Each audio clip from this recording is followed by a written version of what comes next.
everybody, it's Aluna Michaels, Esoteric Astrologer, coming at you to talk about the events of June 2021. Okay, first thing is, and don't worry about it, is Mercury's retrograde. And it went retrograde the last few days of May. So it will be retrograde until about the 22nd of June. And interestingly, there's a few things about this. It's retrograding in Gemini. Mercury rules Gemini and also Virgo.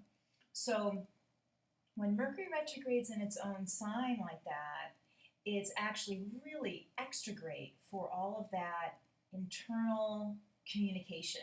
And that can mean developing your intuition, working with dreams, resuscitating kind of old types of creativity, connecting with old friends, even this idea that hopefully as we're going through June, people are getting more social again.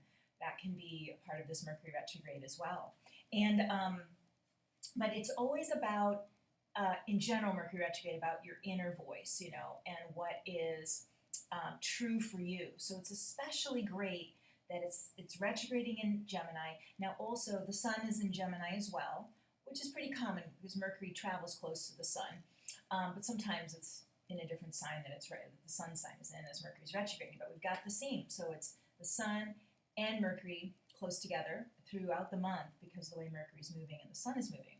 So that creates extra illumination, the Sun, on that subconscious internal voice and adds more oomph to that, Now also, as Mercury is retrograding, it'll be making a great angle to Saturn.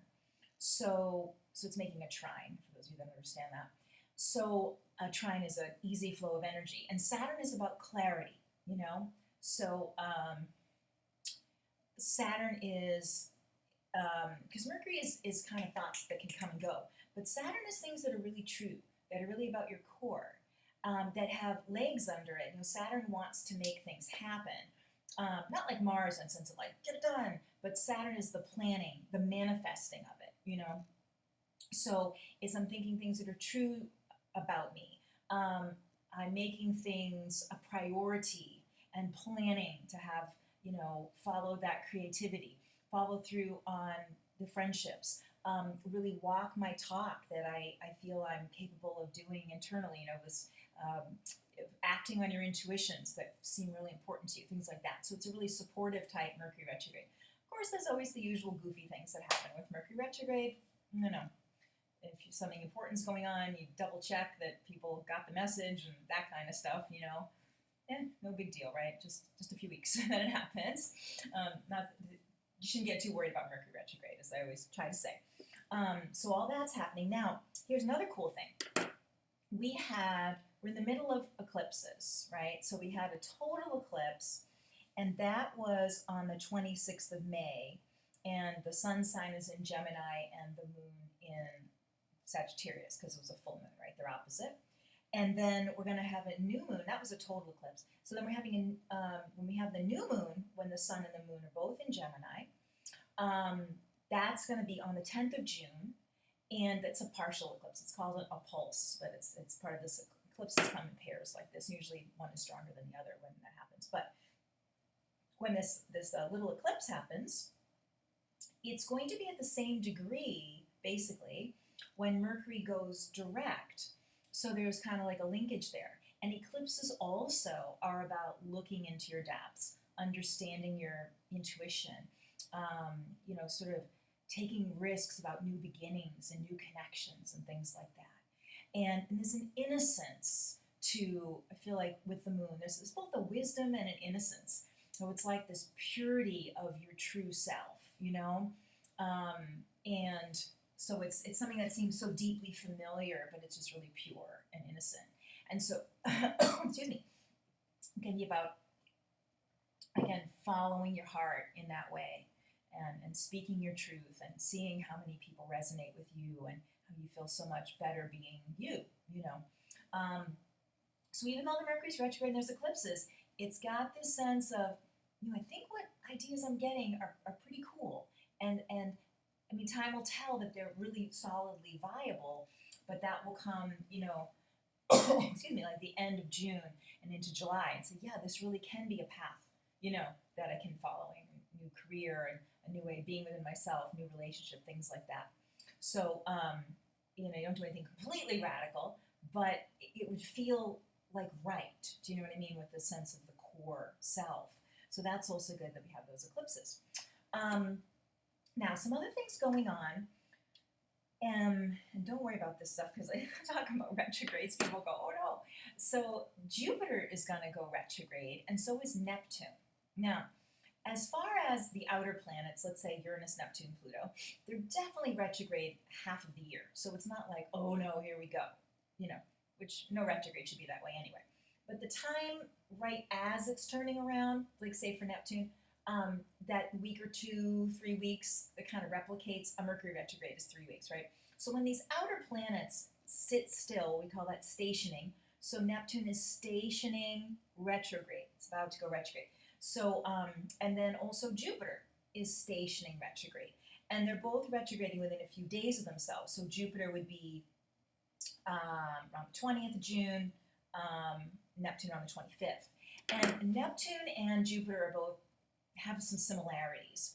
Basically, that's because before we discovered Neptune, Pisces shared, Sagittarius and Pisces shared Jupiter as a ruling planet, and then as humanity evolves in consciousness and we discover this new planet, we say, okay, this is Pisces planet.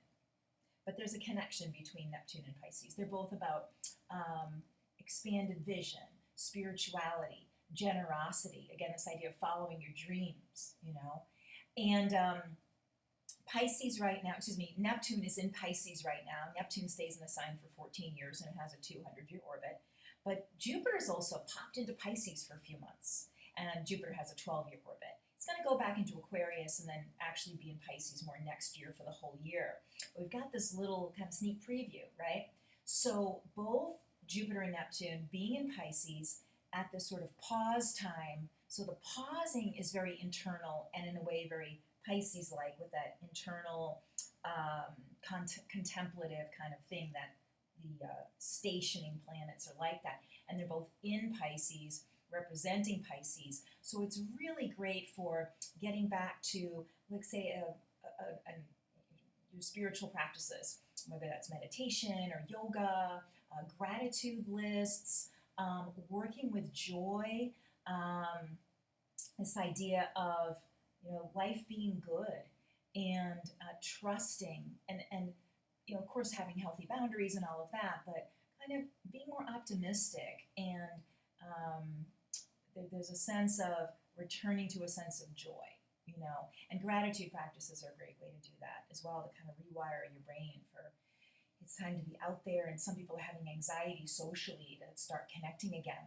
and so to feel like people are good, and even if it's starting with people you feel safe with and can trust, and then expanding from there. But it almost, with the Jupiter and the Neptune stationing like that, it's almost like small concentric circles, like when you throw the pebble in the ocean or the lake, and say, all right, now I'm ready to go here, I'm ready to go there, and keeping in tune with your heart. Just for those of you who want to know, again, it's not so important about how long these planets that are more outer. Jupiter is like kind of a middle of the road. It's not inner, it's not outer.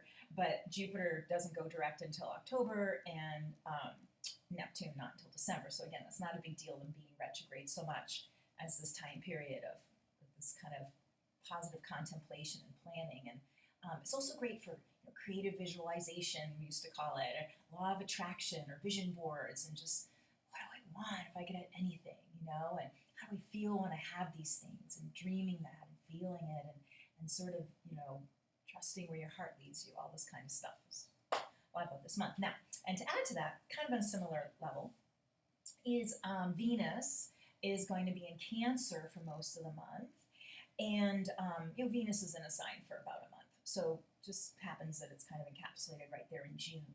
And as Venus is in Cancer, it makes sort of really easy angles to the outer planets, Uranus and Neptune, and then in opposition to Pluto, which is a little more interesting. But, Venus is love, and Cancer, again, it's about family. It's about people you really care about these core values, because it's all linked with the moon. So when I'm talking about the things with the eclipses and stuff, Cancer is ruled by the moon. So So it's basically remembering what you love doing and enjoying yourself. It's really great social time. So Venus with Uranus is taking risks and just remembering what makes you excited. Venus to Neptune is again that kind of dreamy kind of thing. We've got Neptune involved again. The opposition to Pluto is more about making sure you're making time for fun, for people, watching out for your again social anxieties, and say, let me have a plan of action if I am feeling nervous about something, but maybe just self forgiveness that if you've been isolated during this time or whatever. But it's a great time just to refresh your heart. This whole month is kind of like, let's kind of clear off the cobwebs of our social skills and feeling we can have what we want. We're emerging from this time, so it's a really neat month. Okay, so if you'd like a session with me, of course you can. I'm not the greatest at checking the YouTube comments. Okay, sorry if you've done that and haven't checked. I used to get emails, and now I don't. And I just forget to go checking. But 248-583-1663 is my cell phone. I'll have that in the notes underneath, or you can contact me at alunamichaels.com, which would also be underneath in the description of my video. I have my little book, The Spiritual Gifts of the 12 Astrological Signs, on Amazon Kindle. And yeah, so hope you will enjoy this month, and see you next month, and bye-bye for now.